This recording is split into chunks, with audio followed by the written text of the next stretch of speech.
Well, hi, today we're going to be talking about spring lawn care and some mower tips. And if you look behind me, you'll see a large lawnmower of sorts. Many of you don't have anything like that, but most of you do have something like this. This is a typical push mower, and if you've got a larger yard, you might have a riding lawnmower. And as it's getting warm now and the grass is starting to grow, it's fun to think about getting out there and mowing the lawn.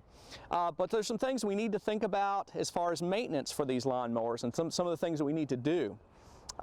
Let's look at the blade on this one, for example. Let me first disconnect the spark plug, and we've positioned this so that the gas is not going to leak out. But let's turn it over just like we would if we were going to change the lawnmower blades or sharpen them. And this is one of the things that you need to think about doing in early spring, if you haven't done it in the fall, is sharpen the lawnmower blades. Now this blade is a little bit older, and it's not very sharp right now. So this would be a good candidate to sharpen for your spring mowing. And it's kind of easy to do. You can wedge this or clamp this and take this blade off. And if you've got a grinder, a benchtop grinder, you could sharpen this very easily. This could also be sharpened on the mower with a file or a portable grinder. Now, if you don't feel real comfortable with grinding, you could take this to your local small engine repair shop or machine shop, and they'll sharpen it for you.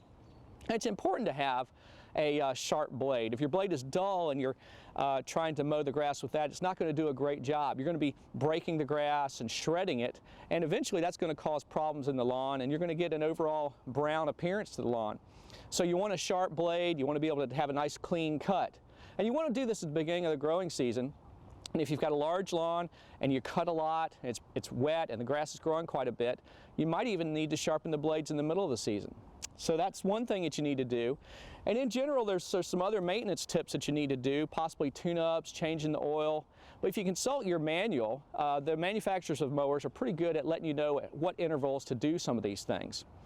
And as we think about the mowers, in the fall is a good time to do things like getting the gas out of the lawnmower so it won't go bad sitting there and it won't eat away at the hoses and things like that.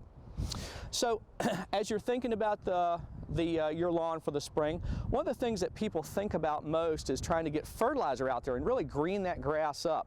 I would encourage you not to do that. Really, the fall is the best time to put fertilizer down and reseed, and you want to do that then. The problem with putting fertilizer down, or high nitrogen fertilizers especially, in the spring, early spring, is because you get a lot of excess growth on that grass and you don't get a lot of good root development, which you need to make it through the summers in Virginia.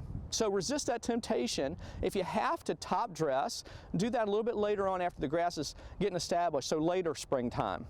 I think that's going to give you a better lawn overall. So we're here on a farm, and this grass that you see here is not typical of something you'd want in your lawn or your landscape, but this is mowed with bush hogs and things. It's ground cover to keep runoff from happening. But when you're thinking about your lawn, you need to think about a couple things, and one of them is grass height. How high do you normally cut that grass? How high do you let it grow? You know, most of you are going to be growing cool season grasses like tall fescue and Kentucky bluegrass, and those do best when they're going to be about 2.5 to 3 inches tall. At that point, they kind of shade out some of the weed seeds that are trying to germinate, and overall you're keeping a lot of photosynthetic area up there to make food for the plant. Now you can adjust that on mowers like this one. They're going to have an adjustment point on all 4 wheels, and they're going to let you move the whole cutting deck up and down and adjust that height perfectly. And again, though, keep it up there 2.5, 3.5 inches is going to do really well for your lawn. And you don't want to cut more than about 1/3 of the grass blade height at one time. This can be detrimental to the grass. So we know about grass height now. So how often do you mow your grass? Most people mow the grass about once a week or once every 10 days. Well, think about this. The grass is growing the most in the spring and the fall. And in those times, you might not do it on a set schedule. You might have to mow it maybe every 5 days. But then in the summertime, as you get less rain and it's drier and the grass is not growing, you're going to be mowing it less. Well, some of these things hopefully will help you have a successful spring lawn. For more information about lawnmower maintenance and spring lawn care, please contact your local county extension office. Next month, we're going to be talking about vegetable container gardening. From the Ground Up, I'm Chris Mullins. We'll see you next time.